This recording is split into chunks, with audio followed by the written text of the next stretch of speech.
خوش آمدید ناظرین محترم، پروگرام استخارہ آپ ملاحظہ کر رہے ہیں۔ بریک پر جانے سے پہلے قبلہ مفتی صاحب نے بڑی خوبصورت بات کی کہ جو سن بلوغت ہے شرن، یعنی جو ایک مفتی صاحب بتا رہے تھے کہ جو شریعت کہتی ہے وہ ہمیں کر لینا چاہیے، بجائے اس کے کہ ہم اپنے معاملات کو لیٹ کریں 30 سال تک 40 سال تک۔ مفتی صاحب بات وہیں سے کنٹینیو کیجیے گا، لیکن ایک چھوٹی سی میں اس میں ایڈ کر دوں بات۔ ایک ہمارے جاننے والے ہیں، اللہ کرے کہ نہ سن رہے ہو، ان کا بیٹا سینئر ٹیریٹری مینیجر ہے، اچھی پوسٹ پر ہے، یعنی 2.5-3 لاکھ روپے ملٹی نیشنل کمپنی میں اس کی جاب سیلری ہے۔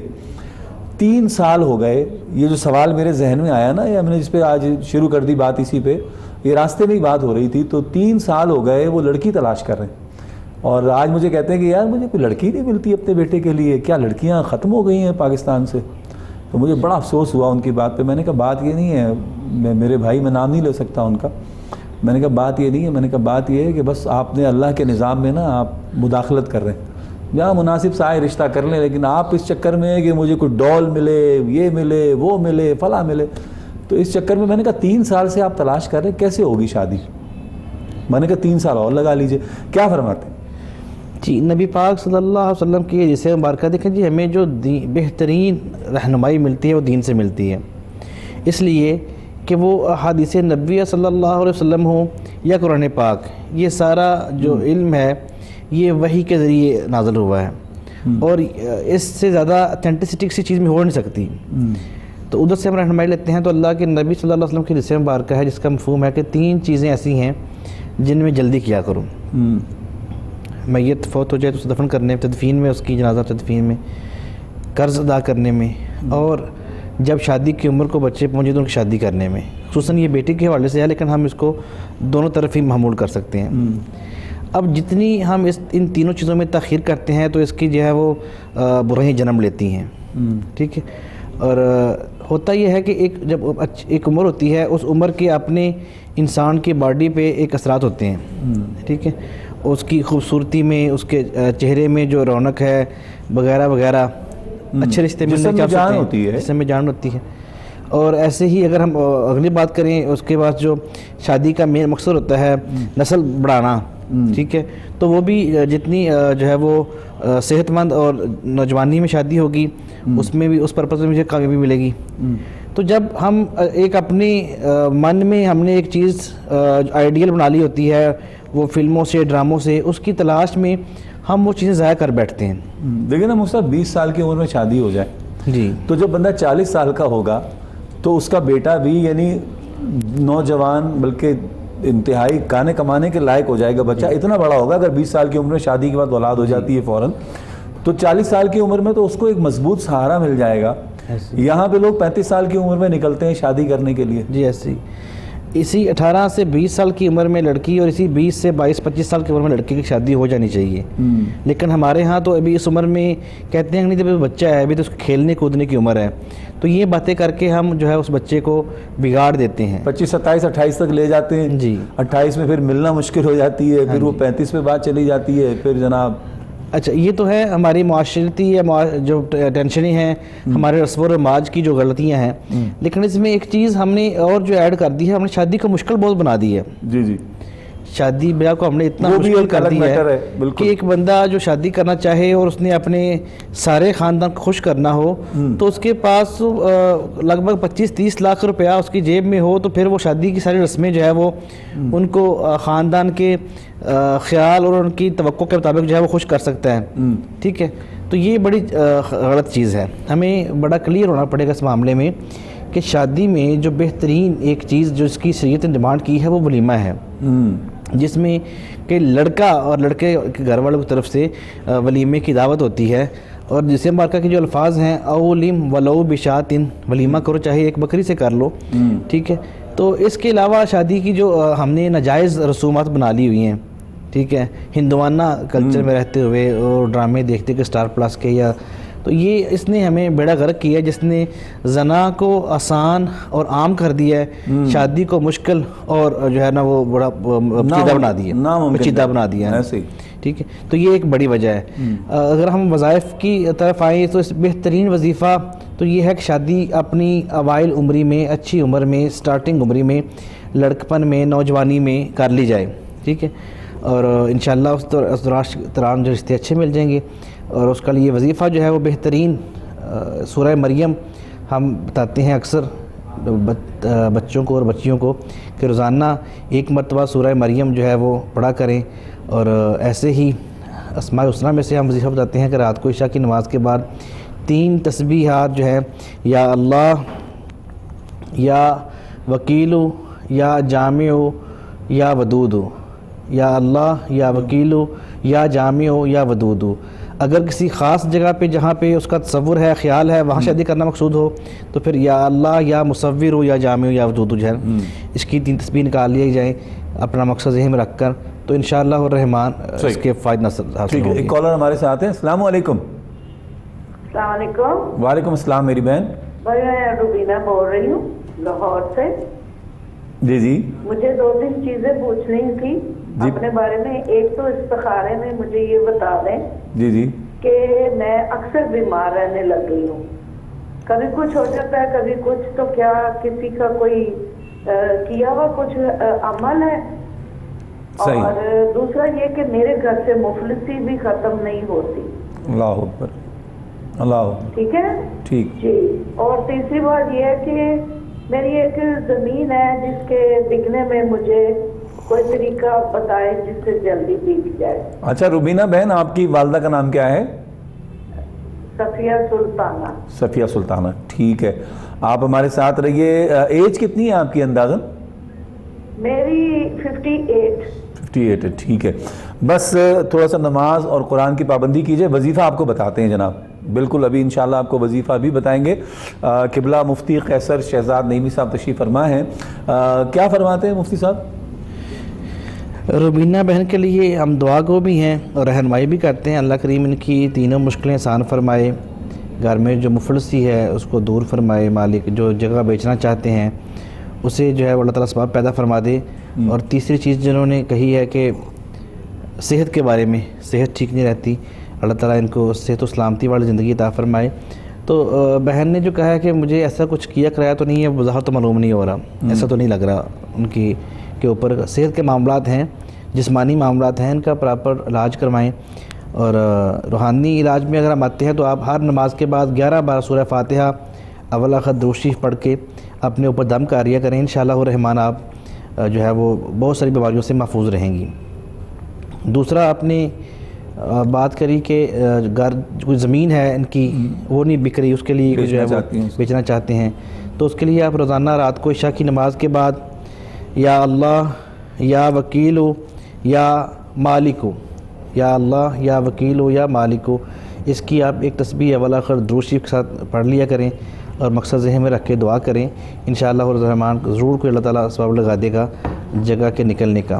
مفلسی گھر میں ختم نہ ہونے کی جو ہے وجوہات میں سے بڑی وجہ جو ہے وہ ہمارے گھروں میں جو ایسی چیزیں ہیں ان کو نحوستیں ان کو دور کرنا ہوتا ہے. اور سب سے بڑی نحوست جو ہے بے نمازی ہے. نماز کی پابندی سارے گھر والے کریں. ایسے ہی گھر میں روزانہ تلاوت کلام پاک کا جو ہے وہ معمور بنایا جائے. جتنے بھی گھر کے افراد جو گھر سے باہر جاتے ہیں ان سے گزارش ہے کہ وہ جب بھی گھر میں آئیں تو آ کر آتے ہی السلام علیکم کہیں، ایک بار سورہ اخلاص پڑھیں، پھر ایک بار نبی پاک صلی اللہ علیہ وسلم پہ درود شریف پڑھیں. یہ معمول بنا لیں، انشاءاللہ الرحمن جو ہے رزق کی کمی کبھی نہیں ملے گی ان کو. ٹھیک ہے. اور جب رزق کی تلاش میں جائیں، وہ جاب کی تلاش میں یا کاروبار کی تلاش میں، تو حسبنا اللہ و نعم الوکیل، نعم المولا و نعم النصیر، اس کی تسبیح کھلی کرتے رہا کریں. اللہ کے فضل سے اللہ تعالیٰ کو ضرور ثواب لگائے گا، لیکن اس کے لیے نکلنا پڑے گا. گھر بیٹھے ہی سب کچھ چیزیں جو ہے وہ نہیں ملتی. صحیح. اس کے لیے قبلہ مفتی صاحب ایک بات اور میں ایڈ کر دوں آپ کی اجازت سے. جی. ہم اگر کسی پریشانی کا شکار ہوتے ہیں نا، مفلسی ہے یا کوئی ایسا مسئلہ ہے زندگی میں، کہیں کسی امتحان میں اگر آ گئے ہیں، تو ہمیں یہ ضرور سوچنا چاہیے کہ ہم نے اپنی زندگی میں کبھی کسی سائل کو دروازے سے خالی تو نہیں لوٹایا. کبھی کسی کو ہم نے کوئی معاملہ ہوا، ہم نے کسی کی دل آزاری کی ہو، کہیں حقوق العباد کا معاملہ ہو، کہیں ایسا تو نہیں ہے کہ بچے جو ہے نا ماں باپ کے ساتھ بدتمیزی کرتے ہیں، گالم گلوچ کرتے ہیں. اس کی بھی ایک وجہ ہوتی ہے تنگ دستی آنے کی، پریشانی تکلیف آنے کی. تو کیا یہ بات ایسے ہی خونی رشتہ دار آپ کے جو رحم کے رشتے ہیں، قطع رحمی کرنا، یہ بڑی وجہ ہوتی ہے آپ کے. قطع رحمی بہت بڑی وجہ ہے مفلسی کی. اس پر بات کرتے ہیں، تھوڑی سی اس پر بات کریں گے. ایک کالر ہمارے ساتھ ہیں. السلام علیکم.